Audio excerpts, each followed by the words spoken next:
नमस्कार दोस्तों, मेरा नाम सिद्धार्थ है और आज हम आपके लिए लेकर आए हैं एक ऐसा विषय जो न केवल रोमांचक है बल्कि हमारे भविष्य के खान पान और जीवन शैली में क्रांतिकारी बदलाव भी ला सकता है। चंद्रमा पर कृषि। क्या आपने कभी सोचा है कि इंसान एक दिन चंद्रमा पर अपनी फसलें उगा पाएगा?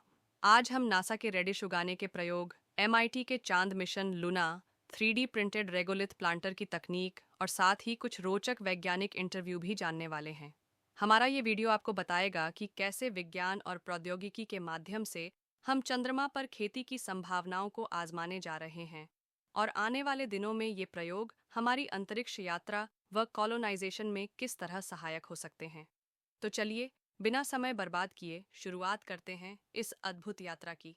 चंद्र कृषि, भविष्य की नई दिशा। दोस्तों, जैसे जैसे हम अंतरिक्ष में अपनी पहुंच बढ़ा रहे हैं, नए नए सवाल भी हमारे सामने आ रहे हैं। अगर इंसान ने चांद पर कदम रख लिया तो क्या हमें वहां खाने पीने की व्यवस्था करनी पड़ेगी? चंद्र कृषि यानी चंद्रमा पर कृषि करना इसी समस्या का समाधान हो सकता है। आइए समझते हैं कि चंद्र कृषि क्यों महत्वपूर्ण है। भविष्य की कॉलोनी। भविष्य में जब हम चंद्रमा पर स्थायी बस्तियां बसा लेंगे तो वहां भूमि पर भोजन उगाना अनिवार्य हो जाएगा। लॉजिस्टिक चुनौतियां। पृथ्वी से खाद्य सामग्री को लाना अत्यंत महंगा तथा चुनौतीपूर्ण होगा। स्वावलंबी जीवन। मून पार फ्रेमिंग हमें आत्मनिर्भर बनाने में मदद करेगी, जिससे आपका अंतरिक्ष जीवन और भी सुरक्षित व स्थायी हो सकेगा।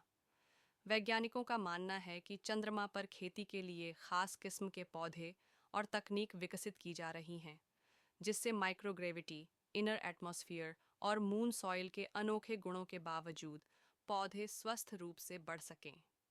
इस विचार के पीछे न केवल हमारे वैज्ञानिक उत्साह को बढ़ावा मिलता है, बल्कि यह इंसानियत के लिए एक बड़ी आशा की किरण भी है। एक ऐसा भविष्य जहां हम पृथ्वी से हटकर दूसरे ग्रह या चंद्रमा पर भी जीवन को संभव बना सकें। नासा के रेडिश उगाने के प्रयोग। अब बात करते हैं नासा द्वारा किए जा रहे एक अनोखे प्रयोग की, जो कि अंतर्राष्ट्रीय अंतरिक्ष स्टेशन आईएसएस पर रेडिश उगाने से संबंधित है। रेडिश चुनने का एक खास कारण है इसकी तेजी से बढ़ने वाली प्राकृतिक विशेषताएं और पौधे की सरल बनावट। एक, माइक्रोग्रेविटी में वृद्धि। अंतरिक्ष में पौधों के विकास को समझने के लिए नासा तय करता है कि रेडिश जैसे पौधों का प्रयोग किया जाए, जिससे ज्ञात हो सके कि माइक्रोग्रेविटी में पोषक तत्वों का अवशोषण और जल वितरण कैसे बदलता है। दो, पौधे की अनुकूलन प्रक्रिया। यह प्रयोग हमें बताएगा कि पौधे किस प्रकार अपने विकास के तरीके में संशोधन करते हैं, ताकि कम गुरुत्वाकर्षण के माहौल में भी वे अपनी जड़ों तथा पत्तियों को विकसित कर सकें। तीन, भविष्य की अंतरिक्ष कृषि। आईएसएस पर किए गए ये प्रयोग भविष्य में अंतरिक्ष स्टेशनों या चांद पर स्थायी बस्तियों में खेती के लिए महत्वपूर्ण सबूत प्रदान कर सकते हैं। नासा के इस प्रयोग से हमें पता चलता है कि वैज्ञानिक किस हद तक आगे बढ़कर अनुकूल वातावरण तैयार कर रहे हैं, ताकि पौधों को उनकी प्राकृतिक स्थिति में नहीं बल्कि एक चुनौतीपूर्ण वातावरण में भी जीवित रखा जा सके। एमआईटी का चांद मिशन लूना। अब बात करते हैं एमआईटी के एक रोमांचक मिशन की, जिसका नाम है लूना। इस मिशन का उद्देश्य चंद्रमा पर कृषि संबंधी प्रयोग करना है, जिससे हमें ये समझ में आए कि चंद्राओं में खेती करना हमारी आने वाली पीढ़ियों के लिए कितना महत्वपूर्ण हो सकता है। मिशन की अवधारणा। लूना मिशन के तहत एमआईटी के वैज्ञानिक चंद्रमा की सतह पर एक विशेष प्रयोगशाला स्थापित करने का प्रयास कर रहे हैं। यह प्रयोगशाला चंद्र मिट्टी, जिसे हम रेगोलिथ के नाम से जानते हैं, में पौधों को उगाने की तकनीकों पर कार्य करेगी। तकनीकी चुनौतियां। चंद्रमा पर उगाई जाने वाली फसलों को उन चुनौतियों का सामना करना होगा जो पृथ्वी की तुलना में बिल्कुल अलग हैं। इसमें अत्यधिक तापमान परिवर्तन, अतिरेकी वातावरण और सीमित पानी शामिल हैं। अन्वेषण का महत्व। लूना मिशन हमें यह जानकारी देगा कि भविष्य में चंद्रमा पर मानव बस्तियों के लिए किस प्रकार के उन्नत कृषि मॉडल अपनाए जा सकते हैं। इस मिशन के परिणाम हमें न केवल बाह्य अंतरिक्ष कृषि के क्षेत्र में आगे बढ़ने में मदद करेंगे, बल्कि पृथ्वी पर भी कृषि प्रौद्योगिकी के लिए नई दिशाएं खोल सकते हैं। एमआईटी का यह विचार कि हम चंद्रमा जैसे कठोर वातावरण में भी भोजन की पैदावार बढ़ा सकते हैं, विज्ञान और प्रौद्योगिकी के क्षेत्र में यकीनन एक महत्वपूर्ण कदम है। 3 डी प्रिंटेड रेगोलिथ प्लांटर। अब आते हैं इस तकनीक पर जो चंद्र कृषि को और भी अधिक व्यावहारिक और सुलभ बनाने में मदद कर सकती है। 3 D printed regolith planter. Regolith यानी चंद्रमा की मिट्टी, जिसमें छोटे छोटे चट्टानों का कण मिला हुआ होता है, वह चंद्रमा की सतह का प्रमुख हिस्सा है। 3D प्रिंटिंग की तकनीक। आज के समय में 3D प्रिंटिंग से किसी भी वस्तु को जल्दी और सटीक तरीके से बनाया जा सकता है। नासा और अन्य वैज्ञानिक संस्थान इस तकनीक का इस्तेमाल कर रहे हैं ताकि चंद्रमा की उपलब्ध रेगोलिथ से सीधे प्लांटर तैयार किए जा सकें। फायदे। स्थानिक उपलब्धता। चंद्रमा पर रेगोलिथ प्रचुर मात्रा में है, जिससे बाहरी सामग्री पर निर्भरता कम हो जाती है। अनुकूलित डिज़ाइन। 3D प्रिंटिंग की मदद से प्लांटर के आकार और डिज़ाइन को इस प्रकार से तैयार किया जा सकता है कि पौधों को आवश्यक पोषक तत्व और जल उपलब्धता सुनिश्चित की जा सके। लागत में कमी। पृथ्वी से निर्माण सामग्री या प्लांटर लाने में जो भारी लागत आती है, उसे 3D प्रिंटिंग द्वारा काफ़ी हद तक कम किया जा सकता है। इस तकनीक से संबंधित शोध हमें यह भी सिखाता है कि भविष्य में अंतरिक्ष में बसे हुए क्षेत्रों में किस प्रकार संसाधनों का स्थानीय उत्पादन किया जा सकता है, जिससे दूरस्थ क्षेत्रों में भी स्वावलंबन संभव हो सके। विशेषज्ञ साक्षात्कार। एस्ट्रोबायोलॉजी की दुनिया से अब समय है हमारे वीडियो का एक विशेष हिस्सा विशेषज्ञों की राय सुनने का। हमने कुछ प्रसिद्ध एस्ट्रोबायोलॉजिस्ट्स से बातचीत की है, जिनका मानना है कि चंद्र कृषि भविष्य के अंतरिक्ष जीवन के लिए निर्णायक हो सकती है। आइए सुनते हैं उनके विचार। साक्षात्कारकर्ता। डॉ. आकाश मिश्र जी, आपने अंतरिक्ष में पौधों के विकास पर अनेक प्रयोग किए हैं। कृपया बताएं कि आप चंद्रमा पर कृषि के प्रयोग को कैसे देखते हैं। डॉक्टर आकाश मिश्र।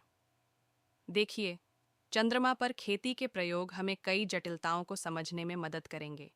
यहाँ पर हमें पौधों के अनुकूलन के नए तरीके सीखने को मिलेंगे, जैसे कि माइक्रोग्रेविटी में रूट्स का विकास, पोषक तत्वों की उपलब्धता एवं जल प्रबंधन के नए मॉडल। अगर हम इन समस्याओं का समाधान पा लेते हैं, तो न केवल अंतरिक्ष में बल्कि पृथ्वी के कठिन वातावरण वाले क्षेत्रों में भी उन्नत कृषि मॉडल स्थापित किए जा सकते हैं। क्या आपको लगता है कि ये प्रयोग भविष्य में चंद्र कॉलोनाइजेशन के लिए महत्वपूर्ण साबित होंगे? डॉक्टर मिश्र। बिल्कुल। ये प्रयोग हमें यह समझने में मदद करेंगे कि कैसे सीमित संसाधनों में भी पौधों को जीवित रखा जा सकता है। इससे हम अंतरिक्ष में रहने वाले लोगों के लिए पोषण आपूर्ति में आत्मनिर्भरता ला पाएंगे। धन्यवाद डॉ. मिश्र। आपके विचारों से हमें चंद्र कृषि के महत्व का गहन ज्ञान हुआ। इस साक्षात्कार से स्पष्ट होता है कि अंतरिक्ष में कृषि के प्रयोग न केवल वैज्ञानिक दृष्टिकोण से महत्वपूर्ण हैं, बल्कि मानव जीवन को अंतरिक्ष में भी स्थायी और सुरक्षित रखने के लिए एक अनिवार्य कदम होते जा रहे हैं। भविष्य के परिदृश्य और चुनौतियाँ। दोस्तों, अब हम बात करेंगे उन चुनौतियों की जो इस क्षेत्र में अभी भी मौजूद हैं और भविष्य में किन किन चुनौतियों का सामना करना पड़ सकता है। एन माइक्रोग्रेविटी के प्रभाव। चंद्रमा पर गुरुत्वाकर्षण पृथ्वी की तुलना में बहुत कम है। यह पौधों के विकास पर गहरा प्रभाव डाल सकता है। वैज्ञानिक अभी भी यह अध्ययन कर रहे हैं कि कैसे पौधे अपनी जड़ों का विकास उचित तरीके से कर पाते हैं। 2. Ultraviolet radiation. चंद्रमा पर वातावरण नहीं होने की वजह से अत्यधिक यूवी विकिरण पौधों के लिए हानिकारक हो सकती है। ऐसे में विशेष परतें और सुरक्षात्मक तकनीक विकसित करना अनिवार्य हो जाएगा। 3. जल और पोषक तत्व। चंद्र मिट्टी से पौधों को आवश्यक पोषक तत्व प्राप्त कराने की चुनौती भी सामने आती है। नासा और MIT मिलकर ऐसे प्रयोग कर रहे हैं जिससे रेगोलिथ के माध्यम से पोषक तत्वों का संचय और वितरण सुनिश्चित किया जा सके। 4. तकनीकी सीमाएं। 3D प्रिंटिंग जैसी तकनीकों में भी अभी नए प्रयोग चल रहे हैं, जिससे यह सुनिश्चित किया जा सके कि प्लांटर का डिजाइन पौधों की बढ़न के लिए इष्टतम हो। 5. भावी संभावनाएं। इन चुनौतियों के बावजूद ये प्रयोग हमें अंतरिक्ष में स्थायी खाद्य सुरक्षा के नए तरीके दिखा रहे हैं। आने वाले वर्षों में हमें उम्मीद है कि इन तकनीकों में सुधार के साथ साथ न्यूनतम संसाधनों में अधिक उत्पादन किया जा सकेगा। इन सभी चुनौतियों का सामना करते हुए वैज्ञानिक निरंतर नई तकनीकों का विकास कर रहे हैं ताकि भविष्य में अंतरिक्ष में रहने और काम करने वाले लोगों के लिए एक सुरक्षित और स्वावलंबी वातावरण सुनिश्चित किया जा सके। तो दोस्तों, आज हमने जाना कि कैसे चंद्र कृषि यानी चंद्रमा पर खाद्य उत्पादन भविष्य में मानव जीवन का एक अभिन्न अंग बन सकता है। नासा के रैडिश प्रयोग, MIT के लूना मिशन और 3D प्रिंटेड रेगोलिथ प्लांटर जैसे अनोखे प्रयोग हमें यह दिखा रहे हैं कि विज्ञान की सीमाएं केवल हमारी कल्पना द्वारा ही तय होती हैं। ये प्रयोग न केवल हमें अंतरिक्ष में रहने के लिए प्रेरित करते हैं, बल्कि हमें अपनी पृथ्वी पर बेहतर कृषि मॉडल विकसित करने में भी मदद करेंगे। हमारे आज के वीडियो से हमें यह संदेश मिलता है कि इंसान की जिज्ञासा और वैज्ञानिक दृष्टिकोण के बल पर हम किसी भी चुनौती का सामना कर सकते हैं, चाहे वह पृथ्वी पर हो या चंद्रमा पर। यदि आपको यह वीडियो पसंद आया हो तो कृपया लाइक, शेयर और सब्सक्राइब करें। अपने विचार कमेंट में ज़रूर बताएं कि आप किस तकनीक की सबसे अधिक प्रशंसा करते हैं और भविष्य में और कौन से अंतरिक्ष प्रयोगों के बारे में जानना चाहेंगे। इस वीडियो को देखने के लिए आपका धन्यवाद और मिलते हैं अगले वीडियो में एक नए विषय के साथ। तब तक चलते रहिए, सीखते रहिए और आगे बढ़ते रहिए।